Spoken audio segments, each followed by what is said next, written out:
नमस्कार and welcome you world affairs. मैं हूं प्रशांत धवन और इस वीडियो में हम बात करने वाले हैं कंट्री ऑफ बेगर्स के बारे में। एक ऐसा देश जिसको इंटरनेशनल मीडिया बार बार बुला रहा है कंट्री ऑफ बेगर्स, भिखारियों का देश। यहाँ पर हम उस कंट्री की बात नहीं कर रहे जो आप मोस्ट प्रॉब्ली सोच रहे होंगे। यहाँ पर हम बात कर रहे हैं अर्जेंटीना के बारे में। इधर आप देख पाओगे आर्टिकल है country of beggars. Argentina reel कर रहा है, मतलब सफ़र कर रहा है, बहुत ज़्यादा स्ट्रगल कर रहा है क्योंकि इन्फ्लेशन, महंगाई दर यहाँ पर 100% के ऊपर जा चुकी है। लोगों की जो सेविंग्स थी बैंक में, ये बिल्कुल डिस्ट्रॉय हो रही है। और यहाँ पे आप देख पाओगे वेरियस आर्टिकल्स पब्लिश हुए हैं कंट्री ऑफ बेगर्स अर्जेंटीना। और अर्जेंटीना ने खुद के साथ जो किया है, जो केस है अर्जेंटीना का, ये एक लेसन भी है दुनिया भर के बाकी सब कंट्रीज के लिए। क्योंकि मजाक नहीं होता जब एक कंट्री में 104% इन्फ्लेशन पहुंच जाए। कंपैरिजन के लिए मैं आपको बता रहा हूं, भारत में 4% के आसपास इन्फ्लेशन है। कहाँ 4% के आसपास इन्फ्लेशन, कहाँ 104 के ऊपर इन्फ्लेशन। और अगर आप सोच रहे हैं वेट, इंडिया की इन्फ्लेशन 5% से ऊपर नहीं थी, मगर आज ही न्यूज़ आई है, बहुत ही अच्छी न्यूज़ आई है कि इन्फ्लेशन, महंगाई दर इंडिया में कूल डाउन हो रही है। इसमें गिरावट आई है, 18 महीने में सबसे बड़ी गिरावट देखने को मिली है। और आरबीआई भी इस बात को लेकर बहुत ही सेटिस्फाइड है, कॉन्फिडेंट है कि इंडिया में ज़्यादा महंगाई, दुनिया के कंपैरिजन में तो मैं कहूँगा इंडिया में बहुत ही ज़्यादा कम महंगाई देखने को मिलेगी। तो डिस्कस करते हैं इस टॉपिक को कि अर्जेंटीना के साथ हुआ क्या था। एक ऐसा देश जिसके बारे में आप अगर सोचो, आप कोई इमेज बनाओ, तो आपके माइंड में आएगा Lionel Messi, world cup winner football players, बहुत ही सुंदर बीचेस, बहुत ज़्यादा खूबसूरत सिटीज़। बट अर्जेंटीना पिछले कुछ सालों में कंप्लीटली ट्रांसफॉर्म हो चुका है और आप सबको इसके बारे में पता होना चाहिए ना। आगे बढ़ने से पहले आपसे क्वेश्चन पूछूंगा। क्वेश्चन ये है कि इनमें से वो कौन सा देश है जो वापस अरब लीग में शामिल हो चुका है। अरब लीग 22 कंट्रीज का एक ग्रुप है। ये मुस्लिम कंट्रीज का नहीं, जो अरब रेस के लोग हैं उनका ग्रुप है। टोटल 22 कंट्रीज इसमें हैं और हेडक्वार्टर्स हैं इसके इजिप्ट, कायरो में। तो आपको बताना है कि कौन सा देश 11 सालों के बाद अरब लीग में वापस लौट चुका है। इस पर बहुत न्यूज बनी है रिसेंटली। इजराइल, यूएई, सीरिया या फिर रशिया? कमेंट सेक्शन में करिए उत्तर। सही आंसर मैं आपको दूंगा वीडियो के एंड में। नाउ अर्जेंटीना, पहली बात तो वर्ल्ड मैप पे यहाँ पे आपको दिख जाएगा, ब्राजील के साउथ में यहाँ पे आपको दिखेगा अर्जेंटीना। बहुत ज़्यादा आबादी नहीं है, साइज़ के हिसाब से आप अगर देखो तो सिर्फ 5 करोड़, लगभग 5 करोड़ लोग यहाँ पर रहते हैं। और महंगाई दर के पर्सपेक्टिव से आप देखो ना, तो दुनिया में 4 जो वर्स्ट कंट्रीज हैं वहां पे आपको मिलेगा अर्जेंटीना। आप देखो लेबनान में जो महंगाई दर है ये 264% है। और लेबनान, बाय द वे, यहाँ पे आप देख पाओगे एक छोटा सा देश है इजराइल के नॉर्थ में। इसे यूएन ऑलरेडी कह चुका है कि ये एक फेलिंग स्टेट है, कोई बड़ी बात नहीं है, ये देश कल को टूट के बिखर भी सकता है। तो लेबनान एक गॉन केस है, कुछ ज़्यादा दुनिया को इससे उम्मीद है नहीं। वेनेजुएला और सीरिया, ये दो ऐसे देश हैं जिनका फ्यूचर इतना ज़्यादा अंधेरे में नहीं है, क्योंकि दोनों कंट्रीज़ के पास बहुत बड़ा ऑयल और नेचुरल गैस का रिजर्व पड़ा है। तो इसलिए दोनों कंट्रीज़ को लेकर मैं कहूँगा, इवन दो इन्फ्लेशन यहाँ पर बहुत ज़्यादा हाई है, लोग इतने चिंतित नहीं है। मगर फिर आपको दिखेगा यहाँ पर अर्जेंटीना के पास ना ज़्यादा ऑयल है, ना ज़्यादा नेचुरल गैस है। तो इसलिए जिस तरीके से अर्जेंटीना के फुटबॉलर बहुत ही अच्छी फुटबॉल खेलते हैं, दुनिया भर के जो निवेशक हैं, करेंसी इन्वेस्टर्स, ये अर्जेंटीना की जो करेंसी है पैसो, उसके साथ फुटबॉल खेल रहे हैं।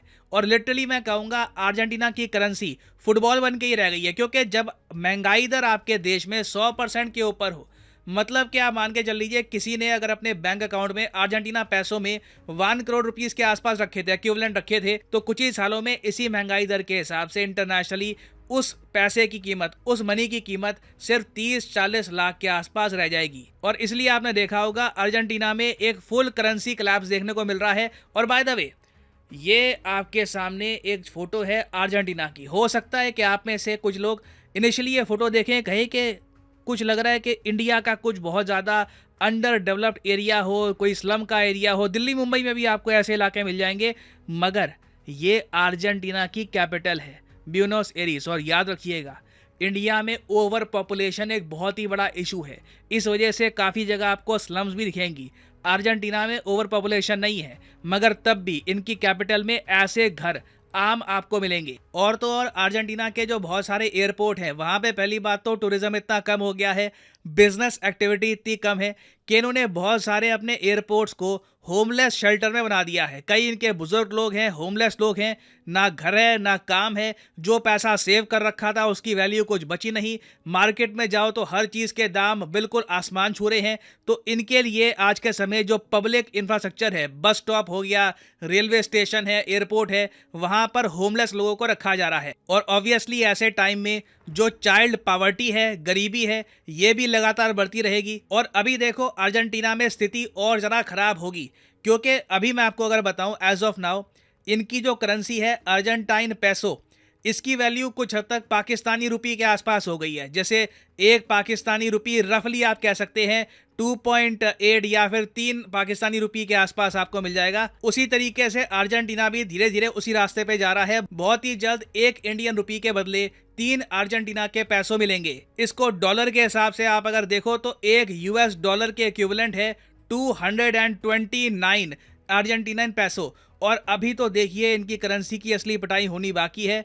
बताया जा रहा है कि ब्लैक मार्केट में ऑलरेडी इनकी करेंसी 500 पैसों पर डॉलर के हिसाब से बिक रही है। तो आगे जाकर हो सकता है कि 1 रुपये के बदले में 6 अर्जेंटीना पैसों मिला करेंगे। इनकी करेंसी इतनी ज़्यादा डेप्रिशिएट हो रही है क्योंकि जब महंगाई दर इतनी ज़्यादा होगी तो ऑटोमेटिकली आपकी करेंसी की वैल्यू इंटरनेशनल मार्केट में कुछ बचेगी नहीं। और इसलिए ना मैं पहली बार देखा, ज़िंदगी में पहली बार देखा है कि अर्जेंटीना के जो बैंक्स हैं ये फिक्स्ड डिपॉजिट पर 85.98% के रिटर्न्स दे रहे हैं। इंडिया में आप अगर देखो, मान लो हमारे यहाँ जो टॉप बैंक्स हैं आईसीआईसीआई बैंक, एचडीएफसी, अब तो एसबीआई भी, आपने देखा होगा फिक्स डिपॉजिट के जो रिटर्न्स है बढ़ गए हैं क्योंकि लिक्विडिटी की कमी है, पैसे की कमी है, पैसा इतना सर्कुलेशन में है नहीं। तो पैसा इकट्ठा करने के लिए एक बार को बैंक्स ज़्यादा रिटर्न्स भी देने को तैयार हैं। तो इंडिया में आप देखोगे 7% के आसपास एफडी में रिटर्न मिल जाएगा और हमारे यहाँ रिटर्न्स इतने में झूलते रहते हैं 5% या 7% के आसपास। अर्जेंटीना में आप एफडी कराते हो ना तो बैंक्स आपको 85.98% देंगे। इसका मतलब ये नहीं है कि बाकी करेंसी यहाँ पे डालना स्टार्ट कर दें, ऑब्वियसली बहुत ही डेंजरस होगा। मगर इन्फ्लेशन इतनी तेज़ी से बढ़ रही है कि सरकार भी अपने बैंक्स को कह रही है कि कुछ हैवी रिटर्न्स दो अपने लोगों को, तभी ये सरवाइव कर पाएंगे, नहीं तो आधा देश सड़क पे आ जाएगा। ये आप कह लीजिए सरकार की सब्सिडियों के दम पर इतना रिटर्न वापस दे पा रहे हैं और जिस तरीके से इनकी करेंसी क्रैश कर रही है ये इतना हैवी रिटर्न लंबे समय तक दे भी नहीं पाएंगे। और आप नोटिस करोगे सारे कंट्रीज जहां पर कहीं ना कहीं क्राइसिस है वहां पे बैंक डिपॉजिट जो रिटर्न है आपको काफी हाई मिलेगा, चाहे यूक्रेन हो या वेनेजुएला हो। अब अगला क्वेश्चन यहाँ पे आपका आएगा, अर्जेंटीना यहाँ पर पहुंचा कैसे? देखो 1990s में ना एक टाइम था जब अर्जेंटीना बड़ा अमीर देश हुआ करता था। मैं क्या 1990 की क्या बात करूं, 2015 में मुझे याद है कि एक अर्जेंटीना पैसों के बदले में ना 3 या 4 इंडियन रुपये मिला करते थे। इनकी करेंसी इतनी स्ट्रांग हुआ करती थी। फिर इन लोगों ने ना सोशलिज्म, वेलफेयर स्टेट का कॉन्सेप्ट कुछ ज़्यादा ही अपना लिया और आज के समय आप देखोगे यूएसए का मीडिया भी आर्टिकल ऐसे पब्लिश करता है कि अर्जेंटीना का जो वेलफेयर स्टेट का कॉन्सेप्ट है ये यूएसए के लिए वार्निंग है। अब आप कहोगे वेलफेयर स्टेट मतलब कि सब्सिडियाँ, इलेक्ट्रिसिटी फ्री, पानी फ्री, बिजली फ्री, जनता को खुश करने के लिए इनके जो पॉलिटिशियंस हैं इन्होंने जो देश की ट्रेजरी है बिल्कुल ओपन कर दी। कुछ रिस्पॉन्सिबिलिटी नहीं रखी कि आगे जाकर क्या होगा, कैसे देश चलेगा, कल को कोई आपदा आ गई तो देश क्या उसको हैंडल कर पाएगा, नहीं कर पाएगा। और आज के समय भी लोग इतने ज़्यादा डिपेंडेंट हो चुके हैं एनर्जी सब्सिडीज पर। बिजली के बिल आते नहीं थे लोगों के अर्जेंटीना में लंबे समय तक, तो लोगों को इतनी आदत लग चुकी है कि इस मुश्किल संकट में भी ना अर्जेंटीना आराम आराम से जो एनर्जी सब्सिडीज है ये कम कर रहा है। लोगों को कह रहा है कि सरकार अब आपकी हेल्प नहीं कर पाएगी। 10 सालों तक हमने ट्राई किया, मजे मारे, जो पैसे बचा रखे थे हमने उड़ा दिए।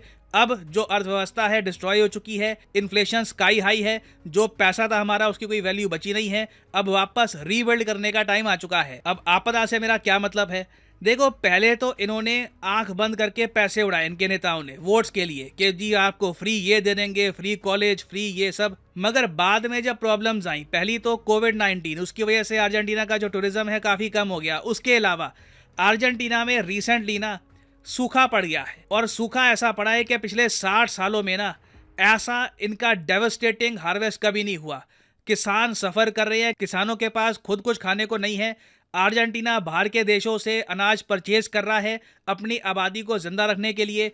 तो इस वजह से ना अब कंप्लीटली घिर चुका है ये देश। कुछ सेविंग्स थी नहीं, फॉरेन एक्सचेंज रिजर्व्स ना के बराबर थे और अब जो सूखा आ चुका है उसकी वजह से कंट्री डेवास्टेटेड है। और इसलिए आईएमएफ के साथ इनकी बातचीत चल रही है कि 45 बिलियन डॉलर्स का इनको पैकेज मिलेगा। अभी बातचीत चल रही है इसकी, फाइनलाइज ये पैकेज हुआ नहीं है। आप इमेजिन करके देखो, पाकिस्तान भी इतना बड़ा पैकेज सीख नहीं कर रहा जितना बड़ा अर्जेंटीना सीख कर रहा है। और यहां पर मैं एक बात कहूंगा, अर्जेंटीना को एक चीज थोड़ा बहुत बचा सकती थी, अगर इनकी आबादी बहुत ज़रा होती, अगर ये ग्रोइंग कंट्री होता, यहाँ पे डिमांड होती, लोग यहाँ से वर्कफोर्स निकाल कर बाहर काम करने जाते, मगर वो भी नहीं हो रहा। अर्जेंटीना एक बूढ़ी कंट्री है, एवरेज एज यहाँ पर 35 के आसपास है, 35 से भी ऊपर है। उसके अलावा जो बर्थ रेट है अर्जेंटीना में, ये 1.19 बर्थ पर वुमेन के आसपास है। ये मैं आपको पहले बता चुका हूँ। एक आबादी को मेंटेन करने के लिए 2.1 बर्थ रेट बहुत ही इंपॉर्टेंट है। अगर आप चाहते हैं कि अगर देश की आबादी अभी 10 करोड़ है, 100 साल बाद भी 10 करोड़ रहे, तो 2.1 का बर्थ रेट बहुत ही इंपॉर्टेंट होता है। अगर आपका बर्थ रेट इससे नीचे गिरा तो आपकी आबादी कम होनी स्टार्ट हो जाएगी। तो अर्जेंटीना की आबादी भी गिर रही है, इकोनॉमी ऑलरेडी कोलैप्स कर रही है, तो बहुत ही ज़्यादा बुरा फंस चुका है ये देश। और फाइनली देखो, अर्जेंटीना जियो पॉलिटिकली भी बहुत ज़्यादा इरेलीवेंट कंट्री है। अगर मान लो ये एक देश होता एशिया में बहुत ही स्ट्रैटेजिक लोकेशन होती, तो शायद इसकी इंपॉर्टेंस भी काफ़ी हद तक बढ़ती, मगर साउथ अमेरिका में नीचे यहाँ पर it is not even a very important country as well. तो इसलिए लगातार इस देश में भिखारी बढ़ रहे हैं और इस देश के लोग खुद ही कह रहे हैं कि हमारे नेताओं ने हमें बना दिया है a country of beggars. Now वापस आते हैं हमने क्वेश्चन की तरफ कि which country has return to Arab League after 11 years. 11 साल के बाद अरब लीग में कौन सा देश आया है? तो सही उत्तर है option C, the country of Syria. यहाँ पे आप देख पाओगे बशर अल असद की वापस री एंट्री हुई है अरब लीग में लंबे समय के बाद। यूएसए इस बात को लेकर बहुत ज़्यादा गुस्सा है, मगर सऊदी अरेबिया ने यूएसए को इग्नोर करके सीरिया को वापस शामिल कर दिया है अरब लीग में। एक मेजर जियोपॉलिटिकल डेवलपमेंट है, इसको याद रखिएगा। और फाइनली यहाँ पर मैं ये भी ऐड कर दूँ कि अनअकैडमी के जो यूपीएससी कोर्स हैं, इन पर मेगा 50% अप टू 50% डिस्काउंट हो चुका है एक्टिव। तो कमेंट सेक्शन में जाइए, अगर आप लाइफ में एक बार चाहते हैं प्रॉपरली यूपीएससी एग्जाम की प्रिपरेशन करना, कमेंट सेक्शन में जाइए, यहाँ पे आपको लिंक मिलेगा यूपीएससी सीएससी आइकॉनिक का। इस लिंक पर करिए क्लिक और यहाँ पे आप एक आइकॉनिक कोर्स परचेज कर सकते हैं अनअकैडमी का, जिसमें आपकी प्रीलिम्स, मेंस, ऑप्शनल तीनों की तैयारी होगी और साथ ही साथ आपको एक पर्सनल कोच भी मिलेगा जो आपको मोटिवेट करेगा कि इस कोर्स को प्रॉपरली आपको फॉलो करना है, खरीद के बस बैठ नहीं जाना। तो यहाँ पे आप परचेज कर सकते हैं ये कोर्स, बट जो प्राइसेस यहाँ पर लिखे हैं कि 3125 पर मंथ, ये पे मत कर देना। यहाँ पे सिंपली आपको कोड डालना है PD10 और एक मैसिव ड्रॉप आएगा प्राइस में। The prices will fall tremendously, so use the code PD10 and save money. So इसी नोट के साथ ये है वीडियो कांत। Thank you for listening and as always God bless you all.